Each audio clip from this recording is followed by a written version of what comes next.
मुर्दैया आत्मकथा के पिछले एपिसोड में हमने इसके चौथे उपखंड मुर्दैया के गिद्ध तथा लोक जीवन का समापन कर दिया था, जो अपने आप में एक छोटा इंसाइक्लोपीडिया के रूप में हमारे सामने प्रस्तुत किया है तुलसीराम जी ने।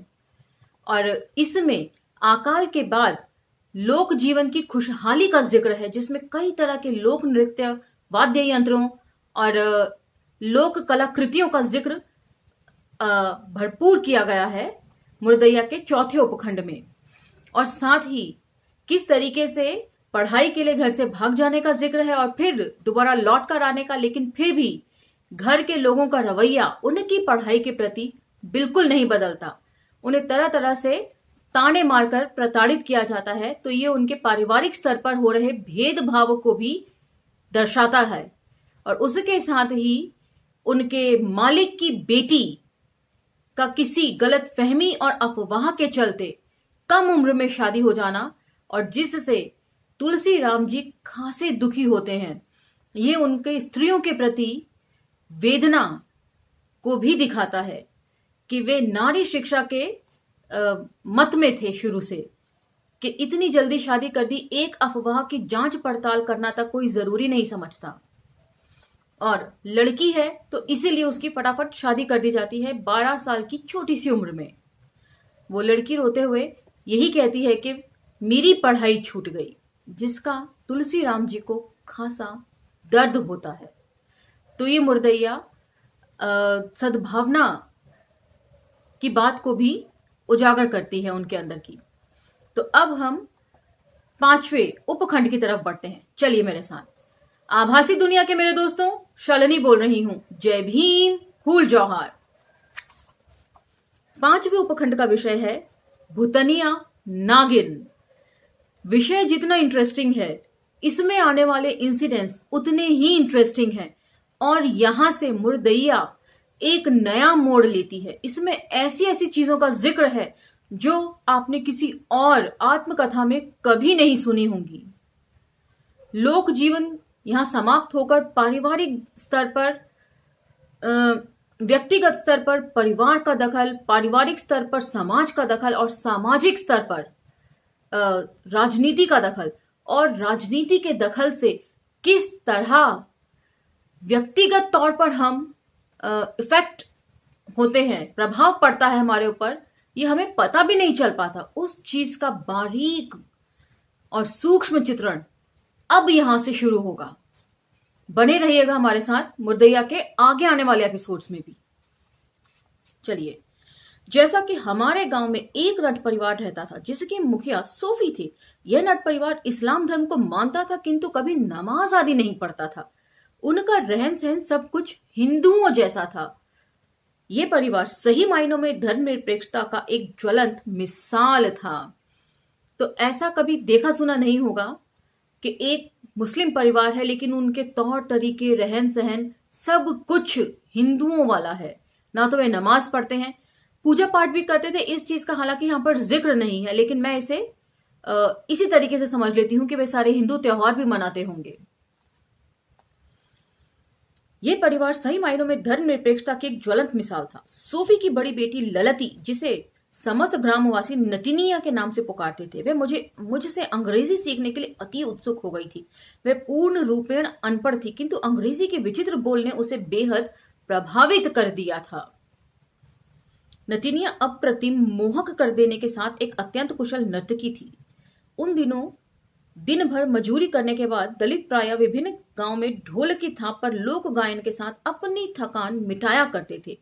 ढोल चाहे किसी गांव में बजे, उसकी ध्वनि सुनते ही नटनिया जहां भी हो थिरकना शुरू कर देती थी।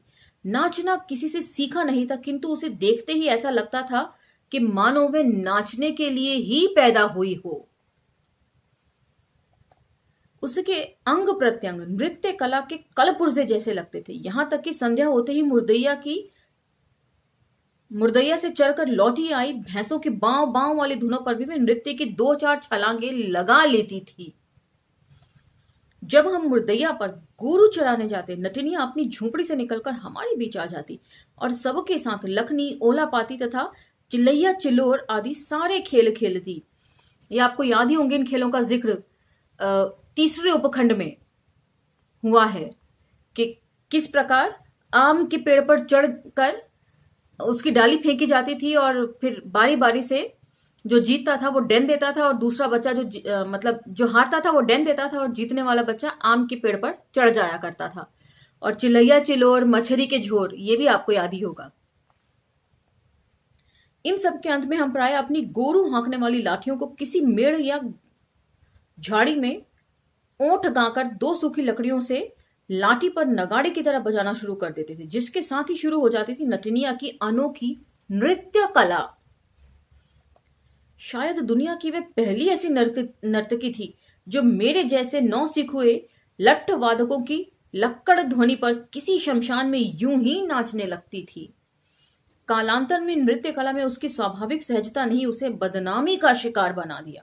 मैं जब भी शाम के समय स्कूल से लौटते हुए मुर्दैया से गुजरता, वे झोपड़ी से निकलकर रास्ते पर अपना अंकवार अर्थात दोनों बाहों में भरकर में समा जाने वाले किसी पेड़ के तने को जकड़ लेती और अपने मुंह से निरंतर कभी दाएं तो कभी बाएं घुमाते हुए मुझसे कहती, हमहू के रंगरेजिया पड़ावे रे बाबू। वह ऐसा कहते हुए एकदम दीनहीन हो जाती थी। मैंने शुरू में उसे चिकनी जमीन पर खपड़े से लिखकर कुछ अक्षर सिखाने की कोशिश की, किंतु उसके पल्ले कुछ भी नहीं पड़ा। पहले ही वे कह चुके हैं कि वह पूर्णतः निरक्षर थी। एक दिन वह एक आवा से निकला हुआ नया थपुआ लेकर आई। उस समय घर की अवाई के लिए कुम्हार गांव में ही मिट्टी के थपुआ यानी टाइल पाथकर आवा में आग से पका लेते थे। वह कहने लगी कि मैं दुधिया से थपुआ पर लिख कर पढ़ाऊं। मैं वैसा ही करने लगा। ABCD तो उसने पहले ही दिन रट लिया था, किंतु लिखना असंभव हो गया।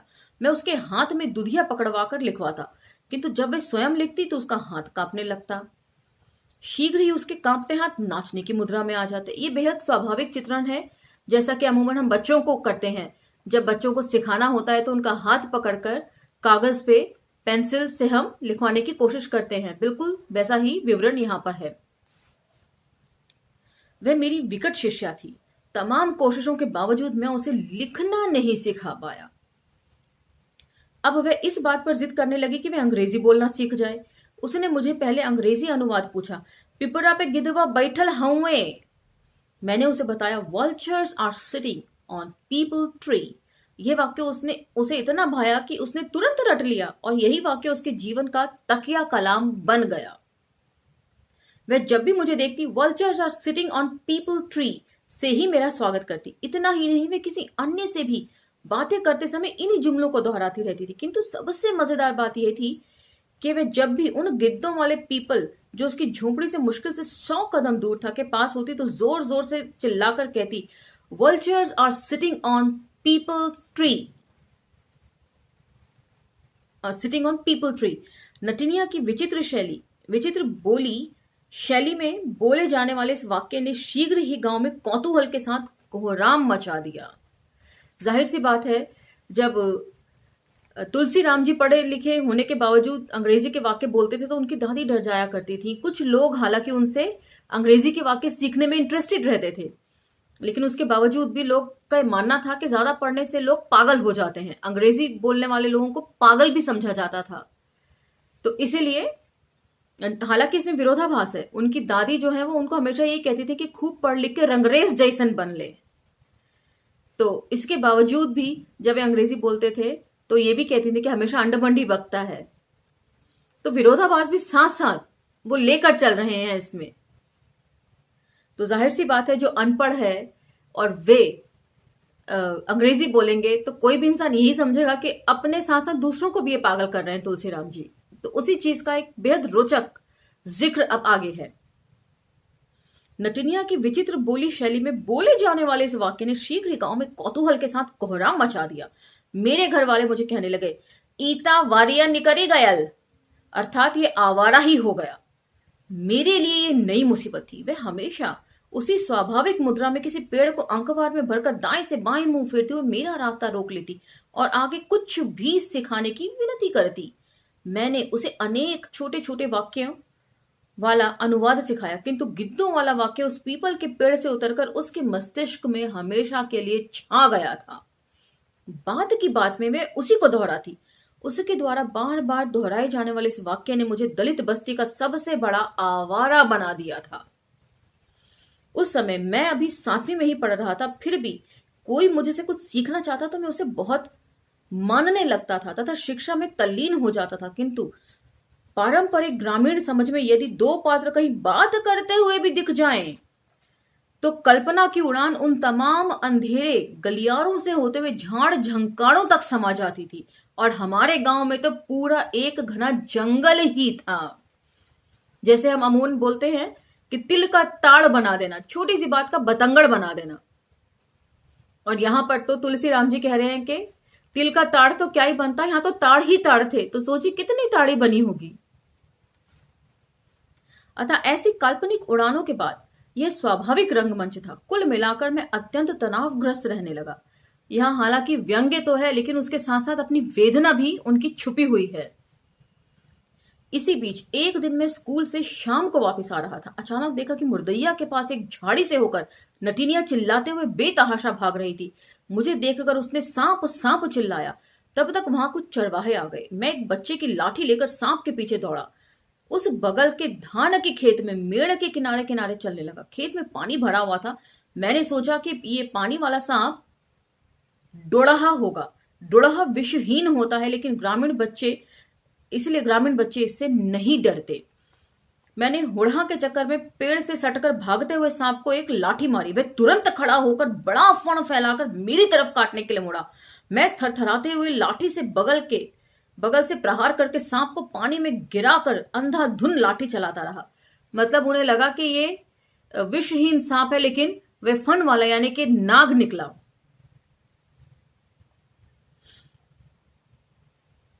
अनगिनत लाठी मारने के बाद जब थरथराकर चूर हो गया तो देखा कि सांप अभी भी पूंछ हिला रहा है। उसके पेट में लाठी डालकर सांप को बाहर जमीन पर फेंका। अन्य चरवाहों ने उसके मुंह को कुचलकर पिदला कर दिया। फिर सारे चरवाहे कहने लगे कि ये तो बहुत बड़ा पुराना गेहूंवन सांप है, गेहूं रंग का नाग, इसकी पूंछ झड़ गई है, इसलिए ये 100 साल पुराना है। वास्तव में हमारे गांव में पूंछ झड़े सांप के बारे में ऐसे ही अंधविश्वास था। हमारे गांव वाले ये भी विश्वास करते थे कि यदि मंगलवार को किसी को कोई सांप काट ले तो उसे जहर नहीं चढ़ेगा। अजीब तरह की मनस्थिति से लोग घिरे रहते हैं अंधविश्वास के चलते। सांप यदि काट ले, मान लीजिए कोई विषहीन सांप है, तो वाकई कोई फर्क नहीं पड़ेगा। लेकिन यदि वे जहरीला सांप हो, जैसा कि यहां पर जिक्र है गेहूं सांप, यदि वे काट ले तो लोग इसी भ्रम में पड़े रहेंगे कि हमें कुछ नहीं होगा और कुछ समय बाद ही उनकी मृत्यु हो जाया करती होगी। हमारे गांव में यह भी विश्वास था कि यदि मंगलवार को किसी को सांप काट ले तो उसे जहर नहीं चढ़ेगा। इस अंधविश्वास के कारण लोग पानी वाले विषहीन सांप डोड़हा को पकड़ पकड़ कर उससे अपने को कटवाने की कोशिश करते रहते थे। इसी कोशिश के चलते मैं स्वयं पानी में भागते 1-2 फीट लंबे डोड़हे के बच्चों को पूंछ की तरफ से पकड़कर एक खास अंदाज से जमीन पर पटककर मार डालता था। किंतु ये सांप भी कभी काटते नहीं थे, इसलिए सांपों से मेरा भय धीरे धीरे समाप्त होने लगा था। मेरे गांव के कई लोग डोड़हे को मेरी ही तरह पानी से पकड़कर जमीन पर पटका करते थे, किंतु उस दिन जो सांप मारा वह वास्तव में जहरीला गेहूंवन ही था। उसे मारते समय डर कर मैं दादी द्वारा बताया गया मंत्र जय राम जमेदर को भी दोहराता जा रहा था। इसका जिक्र पहले ही वे कर चुके हैं महाभारत की कथा के साथ जोड़कर, कि जो परीक्षित थे उसके बेटे थे जनमेदर, मैं नाम भूल गई। मरे सांप को वहीं छोड़कर हम अपनी दलित बस्ती में आ गए। कुछ देर बाद सांप मारने की कहानी तेजी से बस्ती में फैल गई। लोग कहने लगे कि वह मुर्दैया का बहुत पुराना भूत था, इसलिए उसकी पूंछ झड़ गई थी। मेरे गुस्सैल नग्गर चाचा कहने लगे भूत नाग के रूप में घूमते हैं और उन्हें कोई मार दे तो भूतनी नागिन बनकर मारने वाले का फोटो खींचकर अपनी आंखों में बसा लेती है और वह 12 वर्ष तक बदला लेने के लिए घूमती रहती है। तो यहां समयावधि भी वे तय कर देते हैं कि 12 वर्ष तक वे घूमती है। उसके बाद यदि इंसान बच जाए तो सोचते कि चलो बच गया, अब जाने दो। वे गलियां बरसाते हुए वह गालियां बरसाते हुए कहने लगी कि भूतनी नागिन कभी ना कभी जरूर बदला लेगी। पूरी बस्ती में नागिन की ऐसी चर्चा होने लगी। मेरे सबसे बड़ी मुसीबत यह थी कि घर वाले कहने लगे कि टिनिया के चलते इसने नाग को मारा है, क्योंकि आवारा तो इनको पहले ही घोषित कर दिया था, नटनिया को सिखाते थे। तो उसी से बात का बतंगड़ बन गया था कि अभी आवारा हो गए हैं, नटों के चक्कर में या नटनियों के चक्कर में पड़ गए हैं। इस बीच गांव की एक विचित्र महिला सुमरिया ने रट्ठा जलाकर उस मरे गेहूं की एक मोटे डंडे से लटकाकर उसका एक हणिया तेल निकाला। गांव में किसी को कैसा भी फोड़ा हो, उस पर तेल का सांप का तेल लगा देने से शीघ्र ही ठीक हो जाता था। इसलिए प्राय लोग सांप का तेल घर में रखते थे। तो ये जो मुर्दैया है, ये हर थोड़ी देर बाद एक नए नुस्खे और नई जानकारियों के साथ हमें चौंका देती है कि सांप का तेल निकाल कर रखना। पता नहीं आप लोगों में से किसी ने इस बात को कभी सुना भी है कि नहीं, लेकिन जहां तक मेरा मानना है, गांव देहात के आसपास जो लोग रहते हैं उनके लिए शायद ये सब जानकारी बहुत ज्यादा नई नहीं होगी। हालांकि शहरों में तो शायद ही कोई जानता हो इन सब चीजों के बारे में। चूंकि मैंने सांप को मुर्दैया पर मारा था, इसलिए अफवाहों तथा अंधविश्वासों का बाजार काफी गर्म हो गया। फोटो खींचकर नागिनों की बदला लेने वाली कला से नग्गर चाचा इतना आतंकित हो गए कि मुझे घर के दालान में अन्य लोगों के साथ सोने से मना कर दिया कि ऐसा ना हो कि इनके चक्कर में किसी दूसरे को नागिन काट ले। फोटो तो इनकी बसा ली है, लेकिन फिर भी धोखा हो सकता है रात में सोते हुए। रात के अंधेरे में नागिन भी धोखा खा सकती है। उनका विश्वास था कि नागिन बदला जरूर लेगी। इस प्रकरण में मेरे साथ नटिनिया भी नाहक में नग्गर चाचा की भद्दी भद्दी गालियों का शिकार होती रही। हमारे घर के अंदर एक ऐसा कमरा था जिसमें भैंस बांधी जाती थी, उसे भैंसऊर कहते थे। ऐसा ही एक बड़ा कमरा बैलों को बांधने का होता था, जिसे बरदौल कहते थे। अंतोतगत्वा भैंस वाले कमरे में मेरी चारपाई लगा दी गई। वास्तविकता यह थी कि कमरा छोटा था। बंधी हुई भैंस के पास मुश्किल से चारपाई अटी थी। मैं वहीं सोने लगा। भैंस अक्सर मच्छरों से बचने के लिए अपनी पूंछ को हिलाते हुए कभी कभी मेरे ऊपर मार देती थी। मैं अचानक यह सोचकर भयाक्रांत हो जाता था कि नागिन बदला लेने आ गई। डर के मारे रोंगटे खड़े हो जाते थे, किंतु मैं चिल्ला भी नहीं सकता था। मेरे जीवन का यह अनोखा दौर था। यह वही भैंस थी जिसकी पीठ पर चढ़कर मैं मुर्दैया जाया करता था।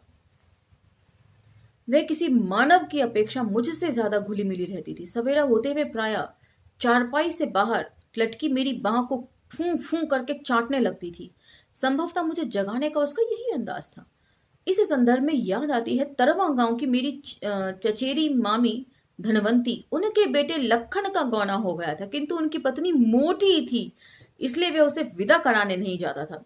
धनवंती मामी उसे ये कहते हुए कोसती रहती, भैंस जैसन ये कर मेहरारू नेहरे में पड़ल हो और इया ओहर लुहड़वा बने के घुमेला। संभवतः धनवंती मामी की पतोहू से बेहतर थी मेरी वह साक्षात भैंस। तो यहां पर थोड़ा मुझे अजीब भी लगता है कि औरतों की इस तरह खिल्ली उड़ाई जाती है उनके भारी बदन को लेकर, जो कि गलत है। कई वजह से ये हो सकता है। औरतों की शारीरिक संरचना काफी जटिल होती है, और चाहे थायराइड हो या कोई हार्मोनल इम्बैलेंस हो, तो बहुत सारी चीजों के चलते उनमें शारीरिक बदलाव बाह्य तौर पर आ जाते हैं, जिन्हें ना चाहते हुए भी वे रोक नहीं सकती। जिसमें आपका पिगमेंटेशन है, और कई बार हार्मोनल चेंजेस की वजह से दाढ़ी मूंछ तक आ जाती है। मोटापा तो बहुत छोटी चीज है उनके शारीरिक संरचना में गड़बड़ी की। तो मैं समझती हूं कि यहां पर एक अजीब किस्म की पुरुष मानसिकता से, जो सिर्फ हमारे ही देश में नहीं सभी जगह देखने को मिलती है, क्या देश और क्या विदेश, औरतों को लेकर उनको हीन बोधता से ग्रसित करने की, जो मुझे ठीक नहीं लगती। इसलिए ये इंसिडेंस भी मुझे थोड़ा अटपटा लगा, क्योंकि अभी तक तुलसी राम जी ने एक भी ऐसा इंसिडेंस नहीं लिखा जिसमें औरतों के लिए इस तरह की बात उन्होंने लिखी हो। तो इसलिए मुझे थोड़ा अटपटा लगा। इस प्रक्रिया में नाग नागिन की कहानी ने मुझे घोर अंधविश्वासी बना दिया था। स्कूल के संस्कृत पंडित जी के कहने पर शेरपुर कुटी पर लगे एक मेले से मैंने 4 आने की एक छोटी सी गीता खरीदी। रोज सुबह उस भैंसुअर से उठने के बाद गीता से 5 श्लोक पढ़ता और आश्वस्त हो जाता कि अब नागिन पास नहीं फटकेगी। यहाँ तक कि इसके बाद में जब भी मुर्दैया पर गोरू चराने जाता, गीता हमेशा साथ रहती थी। इस तरह मैंने घर से हमेशा के लिए भागने से पूर्व 3 साल से भी ज्यादा का समय उसी भैंसोवर में गीता पढ़ पढ़ कर बिताया। शायद दुनिया की ये पहली भैंस थी जो इतने लंबे समय तक मुझसे गीता का प्रवचन सुनती रही। तो जगह जगह व्यंग्य के साथ साथ पीड़ा को भी आप महसूस कर सकते हैं। ये कैसी विचित्र कहानी थी जो सौंदर्य मोहिनी नटनिया से शुरू होकर भूतनिया नागिन से होते हुए भैंस के तबेले में जा गिरी। गांव वाले ठीक ही कहते थे, करिया अक्षर भैंस बराबर। इतना ही नहीं, आज मुझे ऐसा प्रतीत होता है कि 400 साल पहले जब शेक्सपियर ने अपना विश्वविख्यात दुखांत नाटक एंटोनी एंड क्लेओपैट्रा लिखा तो शायद उसे मेरे ही गांव वाले लोग जैसे लोगों से नाग नागिन की प्रेरणा मिली होगी। अन्यथा एंटोनी द्वारा अपनी ही तलवार से आत्महत्या के बाद उसकी चहेती मिस्र की रानी क्लियोपैट्रा किसी सपेरे की नागिनों से अपने को डसवाकर क्यों मारती। तो इसी रोचक कहानी, इन्हीं रोचक तथ्यों के साथ आज का ये एपिसोड हम समाप्त करते हैं, क्योंकि आगे आने वाले एपिसोड्स मार्मिक होने के साथ साथ अंधविश्वास से घिरे होने के साथ साथ नई नई चीजों को हमारे सामने लेकर आएंगे। तब तक इंतजार कीजिए अगले एपिसोड तक। लेकिन लाइक, शेयर, सब्सक्राइब करना ना भूलें और हमें ज्वाइन करना भी ना भूलें। धन्यवाद।